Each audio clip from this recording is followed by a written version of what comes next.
Hi everyone, welcome back to my channel. तो चलिए हम परफेक्ट टू मी जो वांगची एफ है ना, उसका नेक्स्ट पार्ट शुरू करते हैं। लेकिन इससे लास्ट पार्ट में हमने देखा था कि लान वांगची के बड़े भाई लाशिचन वांगजी को विंग के ऊपर जो कर्ज था, जो लैन क्लैन के एल्डर्स ने विंग के ऊपर कर्ज लगाया था, उसका जो इफ़ेक्ट था, जो डार्क इफ़ेक्ट था, उसके बारे में शिचन वांगजी को बताते हैं।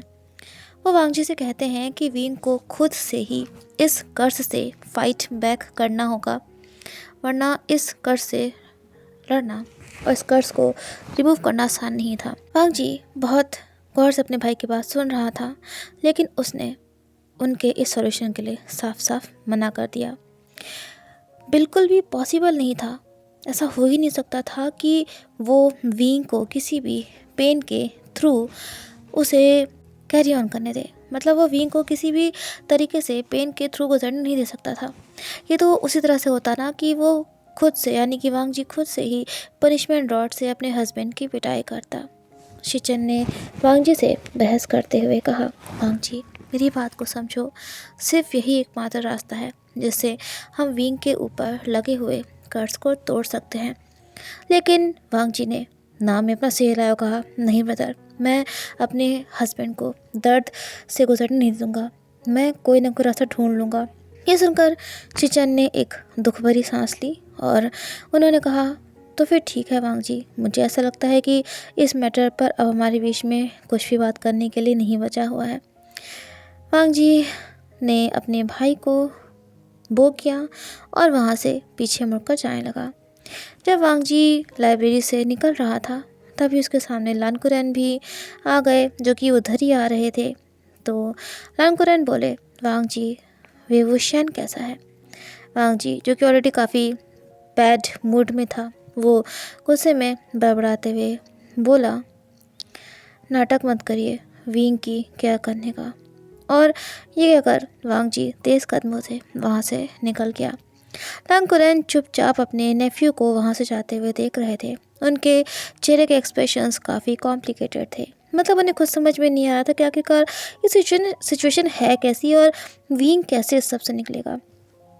इधर जिंगशी में वांगजी वापस आ चुका था और उसके दिमाग में एक अलग प्लान चल रहा था, जिसके अकॉर्डिंग वेवोशियन को किसी भी पेन से गुजरना नहीं होगा और नहीं तो वांगजी कभी ऐसा होने देगा। अगर ऐसा होता, अगर वांगजी ऐसा कर पाता कि वो विंग को याद दिला सकता कि वो कौन है बिना रूल्स को ब्रेक किए, तो शायद ये काफ़ी था उस कर्ज को तोड़ने में।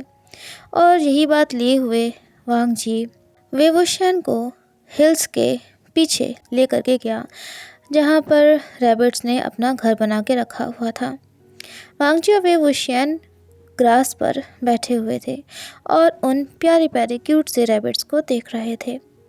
वेवुशियन ने कहा, मुझे तो अभी भी यकीन नहीं हो रहा है कि ये हैं कितने सारे यहाँ पर।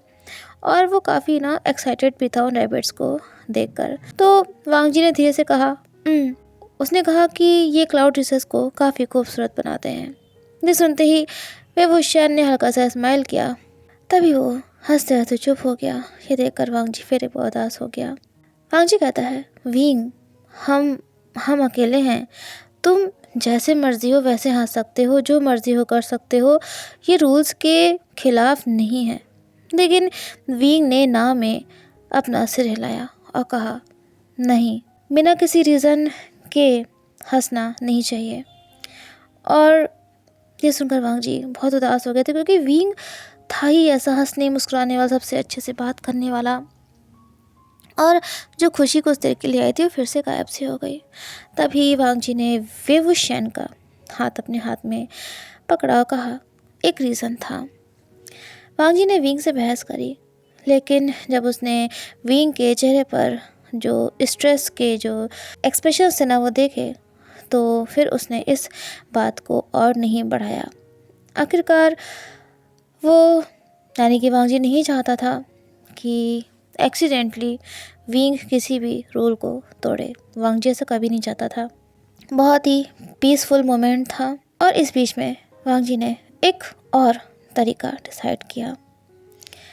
इससे पहले जिनलिंग कारण था वेवोशियन के उस कर्ज से लड़ने के लिए।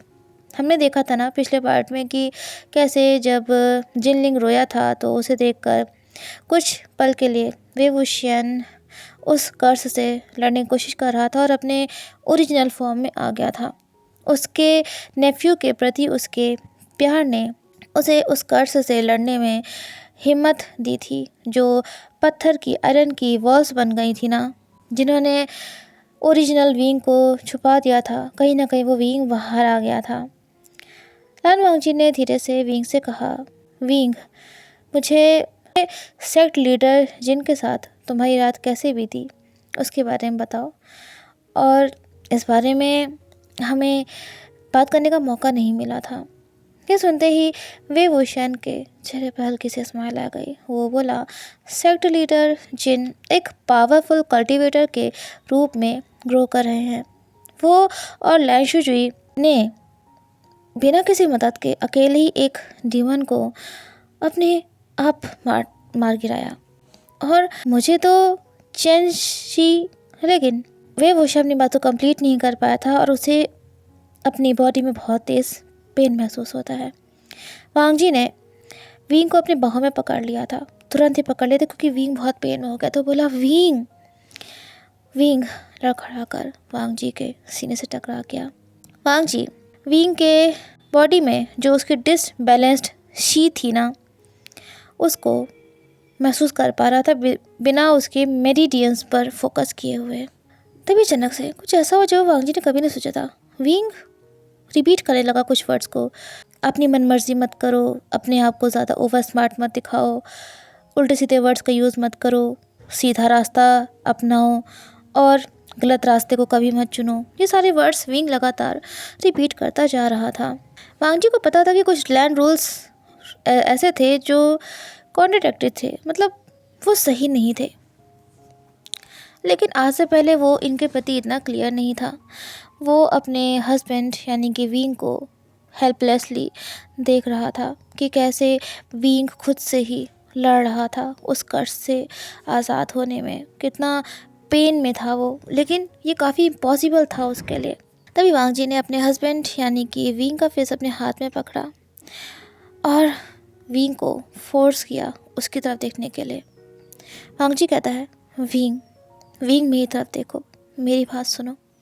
उसने एक तरीके से ना विंग को डिमांड किया कि वो वांगजी की तरफ देखे। वांगजी कहता है, विंग, अच्छे लोगों को अप्रिशिएट करो, अफेक्शन और अपने दिल में ग्रेटफुलनेस रखो और यंग लोगों को ऑनर करो, उनकी रिस्पेक्ट करो। तुम रूल्स को फॉलो कर रहे हो। विंग की जो सांसें थी ना, वो अभी भी सही से नहीं थी, मतलब बहुत ही हैवीली ब्रीथ कर रहा था, लेकिन उसने वांगजी के हाथ को कसकर अपने हाथ में पकड़ रखा था और वांगजी पर से अपनी नज़र नहीं हटा रहा था। धीरे धीरे धीरे धीरे उसके माइंड ने इस चीज़ को, जो वांगजी ने उससे चीज़ें कही थी, उसको एक्सेप्ट करना शुरू कर दिया। अब विंग और ज़्यादा पेन में नहीं दिख रहा था, लेकिन तभी उसने अपने हस्बैंड लान वांगजी के बाहों से खुद को दूर किया और फिर से उसी पोजीशन में जैसे कि वो बैठा हुआ था, बिल्कुल पहले जैसे ही बैठ गया। वांगजी को अपने बॉडी में बहुत अजीब सी फीलिंग हो रही थी। बिना किसी कोशिश किए ही वो अपने हस्बैंड यानी को विंग को पेन दे रहा था, उसके पेन का कारण बन गया था। एक तरीके से इम्पॉसिबल हो गया था रूल्स को ना ब्रेक करना। तभी उसने यानी कि वांगजी ने अपने हस्बैंड विंग की ओर एक और बार देखा। विंग के चेहरे पर थकान साफ साफ नज़र आ रही थी। वांगजी कहता है, विंग, लंच का वक्त हो चुका है, चलो हम जिंगशी में वापस चलते हैं। वैसे भी आज का दिन काफ़ी हो गया था एक्सपेरिमेंट करने के लिए। उसी शाम जब वांगजी उन ट्रेस को जिसमें उन्होंने लंच किया था उन्हें अपने डोर के बाहर रख रहा था, तो तभी उसने देखा कि उसके अंकल लान कुरैन वहीं पे आए हुए थे और फेस टू फेस वो एक दूसरे का सामना करते हैं। लान कुरैन कहते हैं, वांग जी, मैं तुमसे बात करना चाहता हूँ, अगर तुम्हारे पास कुछ वक्त है तो। वांग जी ने अपने हस्बैंड विंग की ओर देखा, जो कि तुरंत आया था लान कुरैन को ग्रीट करने के लिए। विंग कहता है, मास्टर कुरैन, आपका स्वागत है। और फिर उसने अपने हस्बैंड यानी कि लान वांग जी को देखते हुए कहा, वक्त हो चुका है, 9 बज रहे हैं। लान कुरैन ने विंग की ओर बहुत ही सीरियस एक्सप्रेशन के साथ देखा और वो बोले, मैं समझ रहा हूँ और मैं वांग जी को कर्फ्यू स्टार्ट होने से पहले ही वापस भेज दूँगा। वे वो शैन, मेरा तुमसे ही वादा है। ये सुनकर विंग ने हाँ में से हिलाया और फिर वो लान कुरैन और वांग जी को वहाँ एक दूसरे से बात करने के लिए छोड़कर चला गया। हालांकि वांग जी बिल्कुल भी मूड में नहीं था अपने अंकल से बात करने के लिए, इस वक्त तो बिल्कुल भी नहीं था। लेकिन उसे एक बात का एहसास हो गया था कि वो इस पल जिंगशी में जो शांति छाई हुई थी ना, उसे भी बर्दाश्त नहीं कर पाएगा। वो दोनों मैन जिंगशी से कुछ दूरी पर गए। तभी लान कुरैन बोले, वांग जी, मैं इस बात को मानता हूँ, काफ़ी अजीब लग रहा है वे वुशियान को ऐसे देखना। मतलब उन्हें वर्ड्स नहीं मिल रहे थे कि वो कैसे अपनी बात को वांग जी के सामने रखें। और वांग जी के एक्सप्रेशंस ने उन्हें साफ साफ एहसास करा दिया था कि लान कुरैन को अपने वर्ड्स का बहुत ही सोच समझ के इस्तेमाल करना है। वो कहते हैं, मैंने आज से पहले वेवुशियान को कभी ऐसे नहीं देखा। तभी वांग जी कहता है, अंकल, क्या कभी आपने उसको जाना भी है? ये सुनते लान कुरैन थोड़ा सा नाराज़ भी हो गए। बोले, वांग जी कहता है, आज से पहले अंकल ने कभी भी कोई कोशिश नहीं करी विंग को समझने में, और यहाँ तक कि अंकल आपने तो कभी विंग की फैमिली को वेलकम तक नहीं किया, आप तो बस उसे बर्दाश्त कर रहे थे। लान कुरैन ने वांग जी से बहस करने के लिए अपने मुंह को खोलने की कोशिश करी, मतलब वो बहस करना चाहते थे, लेकिन उन्होंने खुद को संभाला। उन्होंने कुछ गहरी सांसें ली ताकि वो अपने आप को काम डाउन कर सके। वो वांग जी से कहते हैं, वांग जी, तुम सही कह रहे हो, मैंने शायद कुछ चीज़ें ऐसी की जो सही नहीं थी, कुछ चीज़ें ऐसी थी जो हमारे क्लैन में बिल्कुल भी नहीं अलाउड थी करना। तभी वांग जी अपने अंकल की तरफ पीछे मुड़ा, बोला, ये वो सो कॉल्ड राइटियस आइडियल्स है ना, जो कि प्रॉब्लम का कारण बन गए हैं विंग के लिए, है ना शुफू? वांग जी कहता है, शुफू, कहिए आपको जो कहना है, और मैं ज़्यादा देर तक वैसे भी विंग को अकेला नहीं छोड़ना चाहता हूँ। लान कुरैन काफ़ी हर्ट भी हुए थे, लेकिन उन्होंने हाँ में सिर हिलाया और वो बोले, वेरी वेल। तो वांग जी, मैं तुम्हें इन्फॉर्म करना चाहता हूँ कि शिचेन और मैं, यहाँ तक कि बहुत सारे एल्डर्स भी, उन्होंने डिसाइड किया है कि लैन रॉन्ग और उसके साथ जिन लोगों ने मिलकर विंग के ऊपर कर्स का यूज़ किया था, उनके खिलाफ हम पनिशमेंट को अप्लाई करेंगे। ये सुनते ही वांग जी का अटेंशन अपने अंकल के ऊपर चला गया।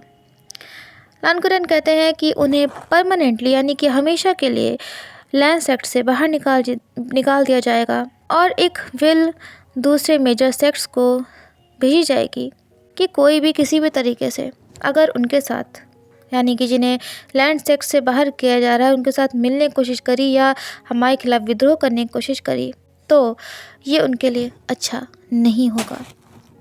ये सुनते ही वांग जी ने अपना सिर हाँ में हिलाया। वो बहुत गुस्से में था क्योंकि उन लोगों ने जो भी विंग के साथ किया था उसके लिए तो ये कुछ भी नहीं था उनके साथ, जो उन्हें जो पनिशमेंट मिल रही थी। लान कुरैन ने अपनी बात को कंटिन्यू करते हुए कहा, और हम हर उस डॉक्यूमेंट को डिस्ट्रॉय कर देंगे जो इस तरह के कर्स के बारे में बताता होगा, जिसमें इस कर्स के बारे में लिखा होगा, और फिर कभी ये कर्स यूज़ नहीं किया जाएगा। ये सुनते ही वांग जी धीरे से कहता है, लान कुरैन का जो धैर्य था ना, अब वो धीरे धीरे जवाब देने लगा था और उनकी बेचैनी बढ़ती जा रही थी क्योंकि वो वांग जी के एटीट्यूड को, वो भी स्ट्रेट फेस के साथ ना, बर्दाश्त नहीं कर पा रहे थे।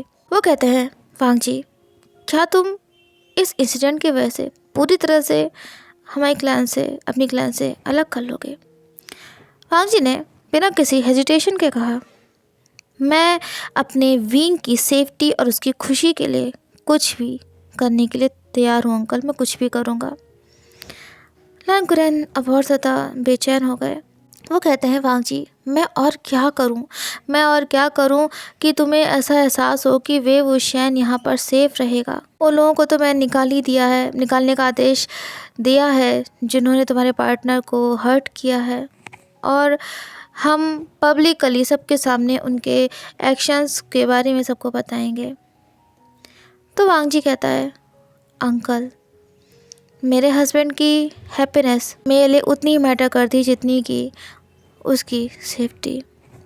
लान कुरैन जान गए थे कि वांग जी विंग से कितना ज़्यादा प्यार करता है। वो कहते हैं, वांग जी, मुझे पता है कि तुम मुझसे बहुत नाराज़ हो, लैन एल्डर से बहुत नाराज़ हो, लेकिन फिर भी मैं तुमसे यही कहूँगा कि अभी किसी भी प्रकार के कोई डिसीजन को लेने से बचो।